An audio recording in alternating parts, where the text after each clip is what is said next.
Hello and welcome to Coin's Most Valuable channel. Today, we're diving into a fascinating piece of numismatic history, the 1962 United Kingdom one-penny coin. It's a snapshot of a changing Britain, a relic of a currency system about to vanish, and a coin that, while common in its time, carries stories of empire, economy, and everyday life. So settle in, and let's explore the story behind the 1962 one-penny. Britain in 1962 was a country caught between two eras. The post-war period had finally given way to a time of new prosperity. The swinging 60s were just beginning to stir. A young generation was rising, eager to shake off the old ways and embrace modernity. Harold Macmillan was Prime Minister. Queen Elizabeth II had been on the throne for just under a decade, and the country was experiencing a cautious optimism. Yet, the shadow of the past lingered. The British Empire was unraveling, with former colonies gaining independence. At home, the ancient pounds, shillings, and pence system, known as Pound SD, still ruled the currency. Into this setting was born the 1962 penny. At first glance, the coin seems simple, almost humble. But behind its modest appearance lies a rich and layered story. The 1962 one-penny was part of a long lineage of British pennies, a tradition that stretches back well over 1,000 years. Pennies had been struck under Anglo-Saxon kings, under the Normans, the Plantagenets, the Tudors, and all the monarchs who followed. By the 20th century, the penny had evolved in size, weight, and metal composition, but it retained its vital role in daily commerce. It was a coin everyone knew, touched, and used from market stalls to school lunches. The 1962 penny was minted from bronze, an alloy of copper, tin, and zinc. Specifically, its composition was about 95.5% copper, 3% tin, and 1.5% zinc.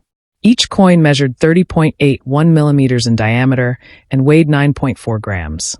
It was a substantial coin, larger than today's 2-pence piece, with a satisfying weight and a deep reddish-brown color when fresh from the mint. On the obverse, or front, of the coin, you'll find the familiar image of Queen Elizabeth II. This was the young queen, portrayed by sculptor Mary Gillick in an effigy that captured a sense of freshness and continuity. Gillick's design was distinctive because it showed the queen crowned with a laurel wreath, in the classical style, rather than with a royal crown. The inscription surrounding her reads, Elizabeth II Dei Gratia Regina F. Laughingface. Short for Elizabeth II, by the grace of God, Queen, Defender of the Faith. This was standard on all British coins at the time. Turning to the reverse, the design features Britannia, the personification of Britain herself. She's seated facing right, wearing a classical helmet and holding a trident, a shield resting by her side. This motif of Britannia on the penny had been a mainstay since the 17th century, evoking the idea of Britain as a strong, seafaring nation. Below Britannia, you'll see the date, 1962, and typically a small bead border running around the edge. One of the striking things about the 1962 penny is how utterly normal it was at the time, and how quickly it became outdated. In 1962 alone, over 200 million pennies were struck. That's a massive number, reflecting just how much daily commerce still relied on small change. You could buy a bus fare, a newspaper, a loaf of bread, all with pennies. In many households, jars of pennies accumulated on mantels and kitchen shelves. But just a few years later, these coins would become obsolete. Britain was preparing for decimalisation, the biggest overhaul of its currency in centuries. For generations, the system had been bewildering. 12 pence to a shilling, 20 shillings to a pound, 240 pence in total. By the late 1960s, it was clear this medieval relic had to go. Decimalisation would simplify everything, aligning Britain's money more closely with the systems used elsewhere in the world. In 1971, decimal day finally arrived. The old pennies, including the 1962 issues, were officially withdrawn from circulation. In their place came new, smaller coins, easier to handle, easier to understand. For a while, people could still cash in their old coins, but eventually the 1962 penny, once so ubiquitous, faded into history. Despite their withdrawal, 1962 pennies were not rare, at least not at first. Because so many were made, they remained common among collectors.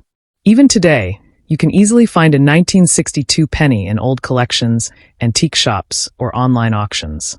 But what makes them interesting isn't rarity, it's the story they tell. Think for a moment about the hands these coins passed through. A 1962 penny could have bought sweets for a child coming home from school. It could have jingled in the pocket of a factory worker heading to the pub. It might have been dropped into a church collection plate or slipped into a wishing well. Each coin was part of a vast living economy, touching millions of lives in small but meaningful ways. And there's something magical about the design of these pennies. The portrait of Britannia itself carries centuries of symbolism. She represents not just military strength, but also resilience, exploration, and national pride.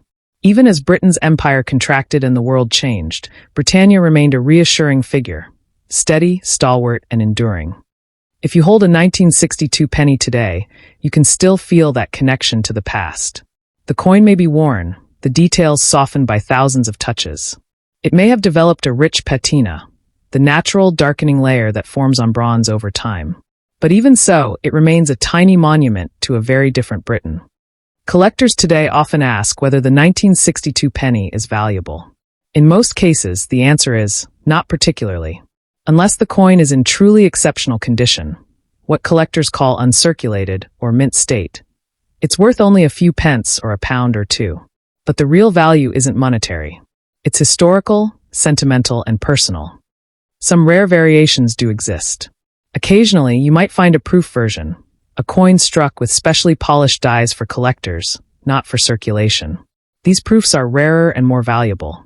There's also endless fascination among collectors with misstrikes or errors.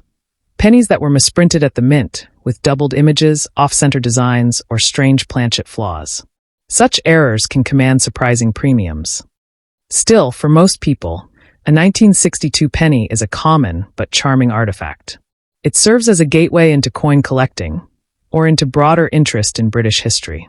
And it reminds us that everyday objects, even those as humble as a penny, carry the fingerprints of history. When you think about it, the 1962 penny stands at an important crossroads. It's a late representative of the old pound-st system. It's a link to the early reign of Queen Elizabeth II. It's a symbol of a Britain on the verge of major cultural and economic change. In that way, it's almost poetic, a small coin that holds a much larger story. If you have one of these pennies lying around, pick it up, look closely, and think of all the lives it might have touched. Think of the bustling streets of London, or the quiet corners of the countryside where it once passed from hand to hand. Think of the world it came from, a world both familiar and foreign, distant yet still connected to us today. And if you're ever tempted to start collecting coins, the 1962 penny is a wonderful place to begin. It's affordable, abundant, and filled with meaning. It teaches us that history isn't just found in museums or grand monuments. Sometimes it's hiding in the everyday objects we overlook. Thank you for joining me on this journey into the story of the 1962 United Kingdom 1 penny. If you enjoyed this deep dive, don't forget to subscribe for more stories about coins, history, and the everyday artifacts that connect us to the past. Until next time, keep your eyes open, and you never know what small treasures you might find.